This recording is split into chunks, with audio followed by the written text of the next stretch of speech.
Shane Claiborne, forward by Jim Wallace. The Irresistible Revolution, Living as an Ordinary Radical. Chapter 1. When Christianity was still safe. It's what always happens to the saints and prophets who are dangerous. We bronze them, we drain them of their passion and life and trap them in stained glass windows and icons, confining them safely in memories of the past. St. Francis becomes a birdbath, Malcolm X is put on a stamp, and Martin Luther King gets a holiday, and Jesus gets commercialized, whether it's the plastic nightlights or the golden crucifixes, and now there is bobbing heads, Buddy Jesus for your car, and the Jesus is my homeboy t-shirt. It becomes hard to know who Jesus really is, much less to imagine that Jesus ever laughed, cried, or had poop that smelled. I can remember when Christianity was still safe, comfortable, trendy. I grew up in the Bible Belt in East Tennessee, where there's a church building on nearly every corner. I can't remember meeting anyone, Jewish or Muslim, and I distinctly remember being dissuaded from dating a Catholic girl because she prayed to Mary. I attended 2 or 3 different youth groups, whichever had the best entertainment and drew the largest crowd. Church was a place where there were cute girls, free junk food, and cheap snowboarding trips. I discovered a Christianity that entertained me with quirky songs and Velcro walls. In middle school, I had a sincere conversion experience. We took a trip to a large Christian festival with band, speakers, and late-night pranks. One night, a short, bald preacher man named Duffy Robbins gave an invitation to accept Jesus, and nearly our whole youth group went forward. A new concept for most of us. Crying and snotting, hugging people we didn't know, I was born again. The next year, we went to that same festival, and most of us went forward again. It was so good the first time, and got born again.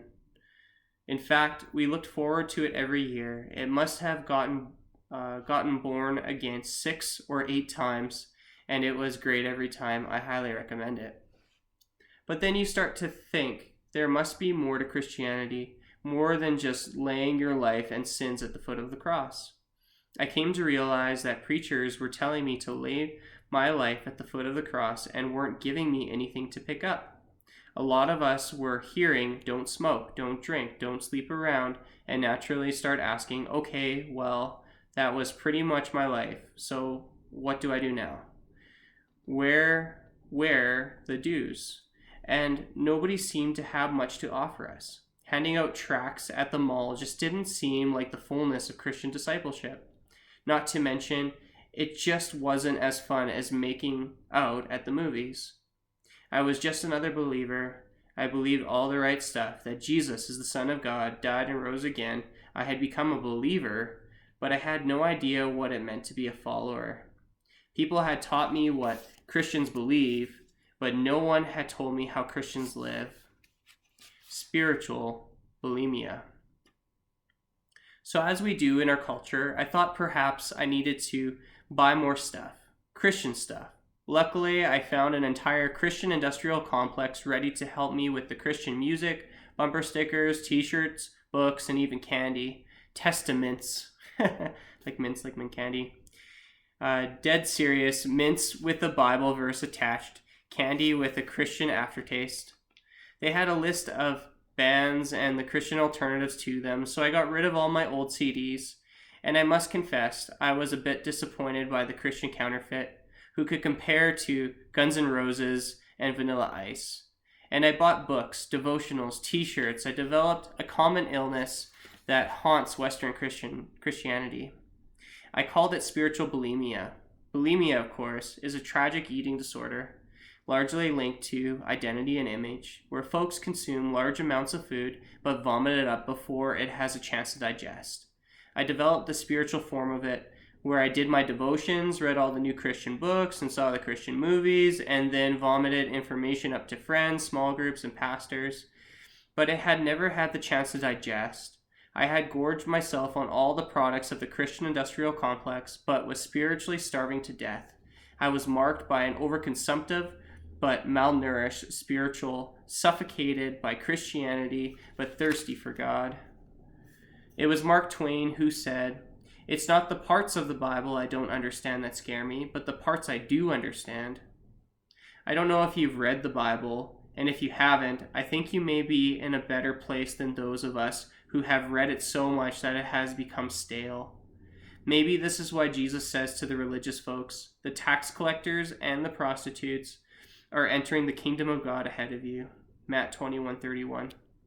For me, it became hard to read the Bible and walk away as if I had just watched a nice movie.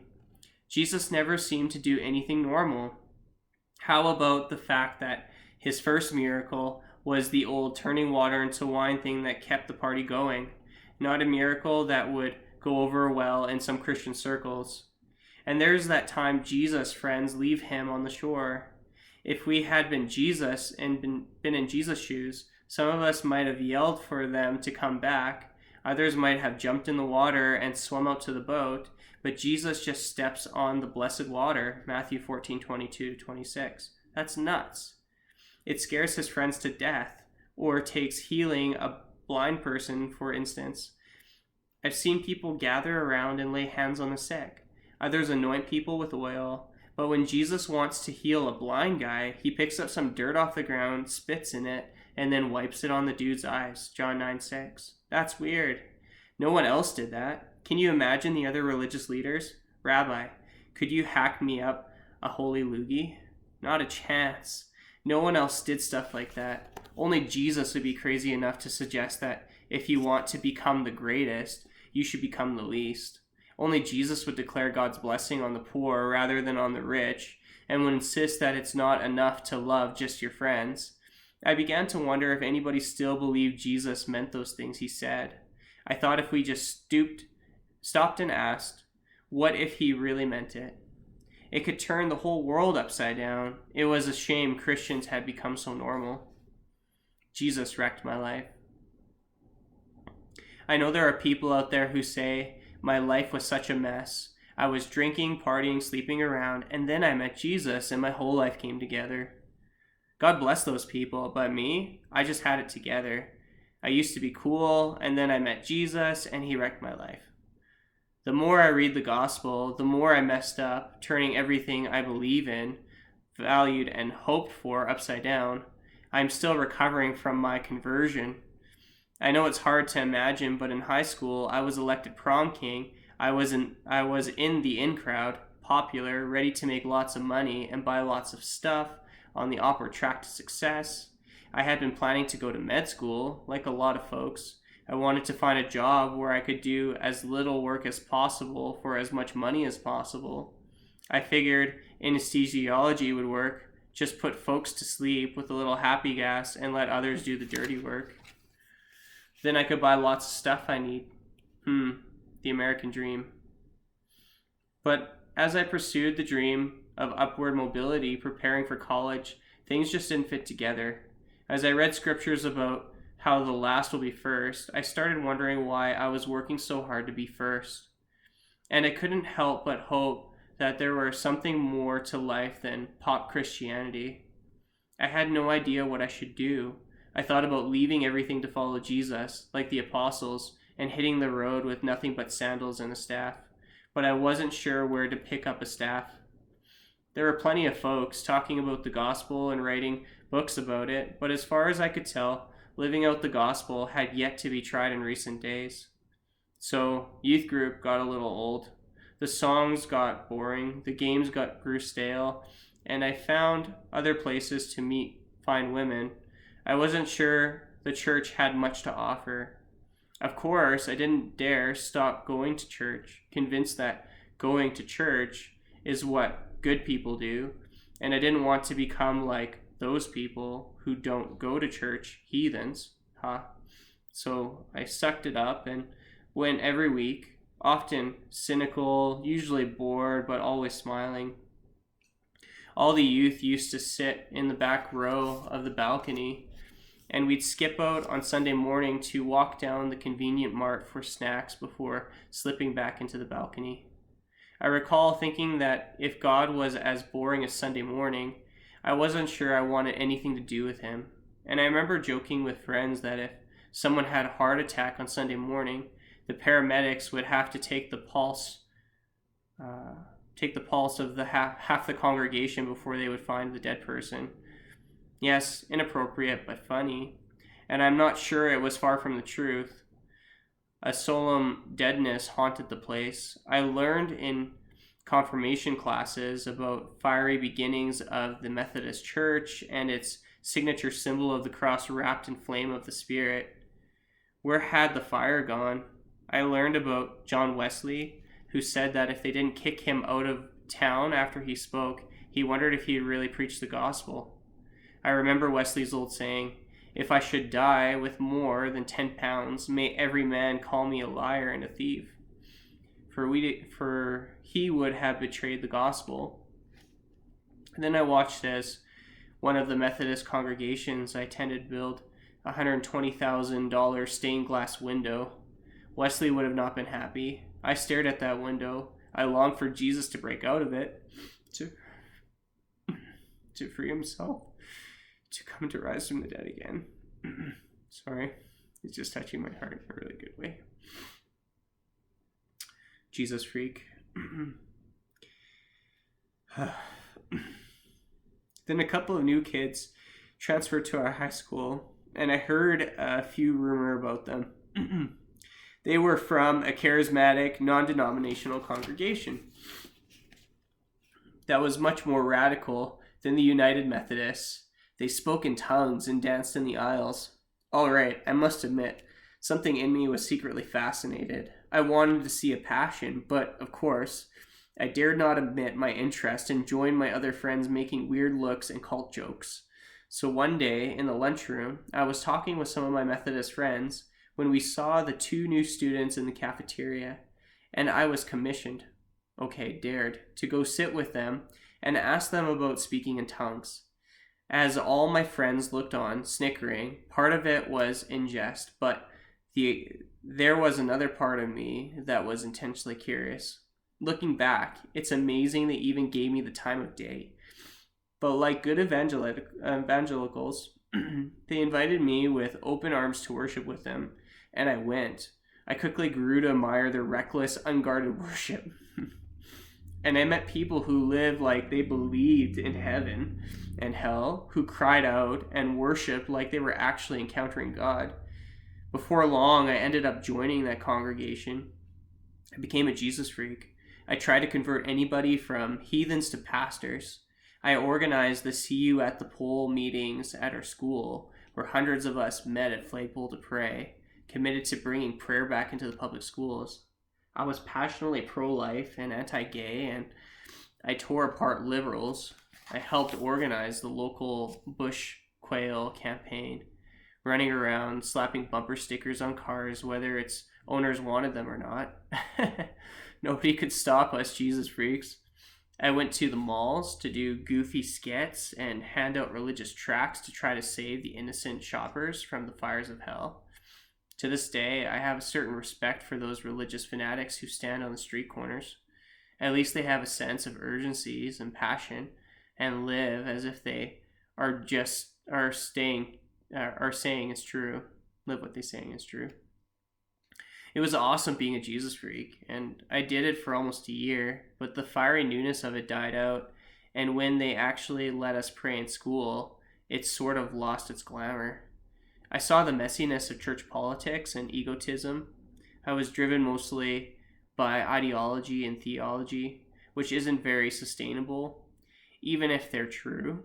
I wondered if Jesus had anything to say about this world, and I began to question how much he cared whether I listened to Metallica. Sometimes when we evangelized, I felt like I was selling Jesus like a used car salesman, like people's salvation depended on how well I articulated things, and that's a lot of pressure. I even heard a pastor explain that he used to work in the corporate world and now he was in a different kind of business with the best product in the world, but I wasn't sure I was even selling them the real thing. Sometimes it felt like Jesus was a blue light special at Kmart, or like I was one of those infomercials in which people are way too happy to give you lots of cheap stuff you don't really need. Really, all I had was a lot of Christian clutter in my bedroom and in my soul. I began to doubt whether the Bible stories looked like they did in Sunday school. I needed some relief from my over-churched soul. So I became quite disenchanted with the church, though I was still fascinated with Jesus. I wanted to study and learn about Jesus. I wanted to see people who tried to live out the things that Jesus taught. My youth pastor pointed me to a little college up in Pennsylvania, Eastern College, later named Eastern University, where there were a number of wild Christians. One of them was the short, chubby dude, Duffy Robbins, who had spoken at the youth event where I got born again each year. And another was a wise, sassy, spitfire and spitting preacher named Tony Campolo, who chaired the sociology department. When I mentioned the possibility of going there, my family freaked out. No one went north. My aunt warned me. You're gonna get yankified. My mom, who was already pleading with me to leave the fanatics and come back to the Methodist, told me, if God wants you to go to school in Philadelphia, then God can pay for it. I guess God did. Before long, I was given a presidential scholarship and I headed to Philly. Jesus in disguise. In college, I got involved in every club and student group, from the clown troupe to the gospel choir. But I just didn't meet God in the halls of the Christian college like I had expected I would. One night, I was hanging with two buddies who told me they were going down to the city to hang out with their homeless friends. I was a little startled. First, I couldn't believe that there were people living on the streets of Philly through the winter. Keep in mind, I'm from Tennessee. And second, I was puzzled that my college buddies, Chris and Scott, who sat around listening to death metal and talking like Beavis and Butthead, had become friends with them. So they invited me, and I went again and again. In fact, every chance we got, we would head for the city. At first, I was scared to talk to anyone lest they hear my southern accent and think me an easy target for mugging. I tried to fake my Philly accent, but that ended up sounding more British. I was in for a lot of surprises, least of which was that not everyone who goes downtown after dark gets mugged. On one occasion, I left my credit card in my room at school in case we ran into trouble, and I got my wallet stolen downtown. I returned the next day only to find that a colleague had stolen it from my dorm room and charged hundreds of dollars on it while I was in the dangerous city streets. The people in the alleys stole only my heart. Eventually, they became my friends. I met... Sorry, guys. People on the street touch my heart. I met some of the most incredible people I'd ever met. We would stay up all night and hear each other's stories. It became harder and harder to...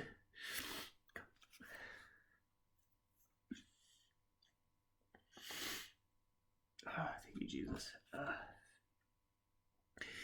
It became harder and harder to come back into the comfort of our dorm rooms and leave our neighbors in it.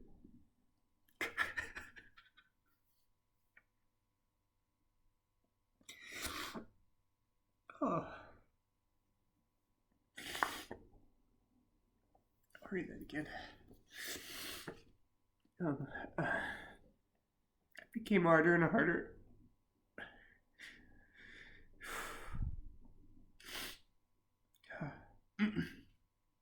Suck it up. It became harder and harder to come back to our comfort of our dorm rooms and leave our neighbors in their cardboard boxes.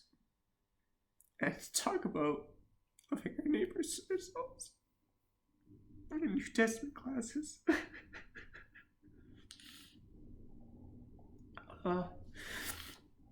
One night, my friend Chris said to me, I've been reading Mother Teresa. I knew we were in trouble then.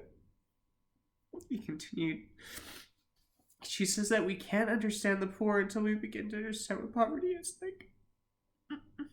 So today we're going to sleep on the street. Jaw dropped. I asked him not to mention this to my mom, and we headed out for the streets. Night after night, we would head down. The Bible came to life for us there. We read the Bible on the streets of Philly. It was like watching one of those. Sorry, guys.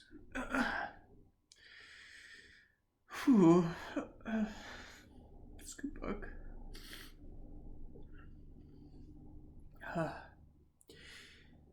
The Bible came to life for us there. When we read the Bible on the streets of Philly, it was like watching one of those old school 3D movies with the red glasses. Before we had never put the glasses on, so it just looked weird. But now the word jumps off the pages. Back at college, I had asked one of my Bible teachers if he still believed in miracles, like when Jesus fed thousands of people with a couple of fish and a handful of loaves. And I wondered if God was still into that stuff. I wanted miracles to be normal again. He told me that we have insulated ourselves from miracles. We no longer live with such reckless faith that we need them. There is rarely room for the transcendent in our lives. If we get sick, we go to a doctor. If we need food, we go to the store and buy it. We have eliminated the need for miracles. If we had enough faith to depend on God like the lilies and the sparrows do, we would see miracles. For it is not a miracle that the birds find enough worms each day. He was right. On the streets of Philly, we experienced miracles. We would wake up sometimes with a blanket on us or a meal beside us that wasn't there when we went to sleep. Other moments were so mystical. I'm scared to try to crystallize them on paper lest you think I'm nuts, or even worse, that I'm a saint or a televangelist. After all, this is only the first chapter.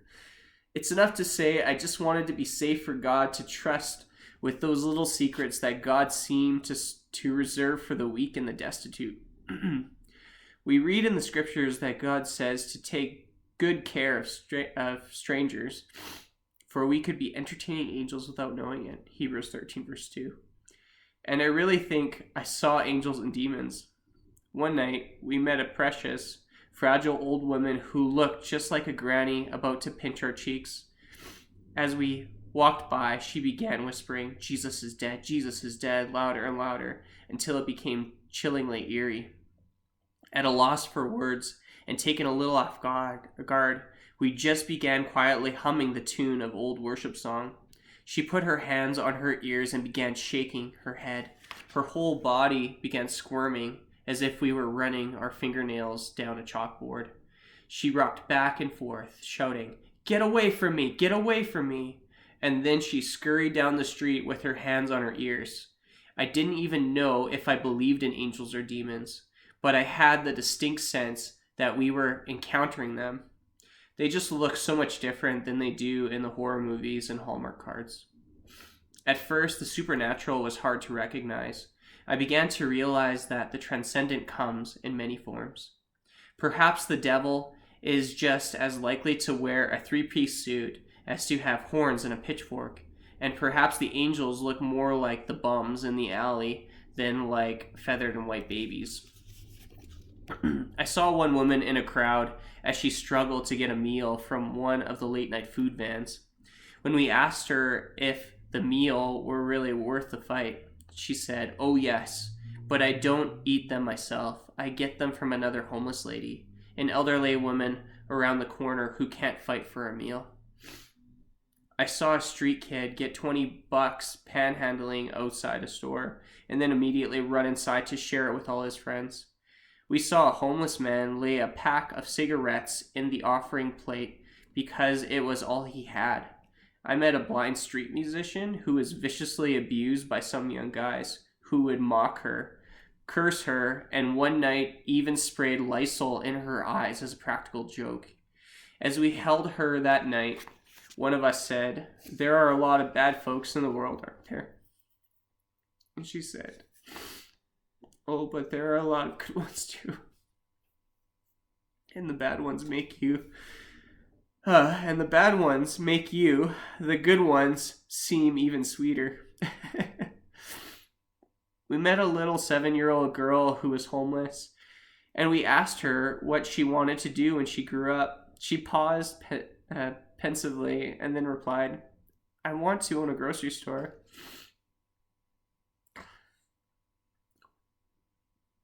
We asked her why.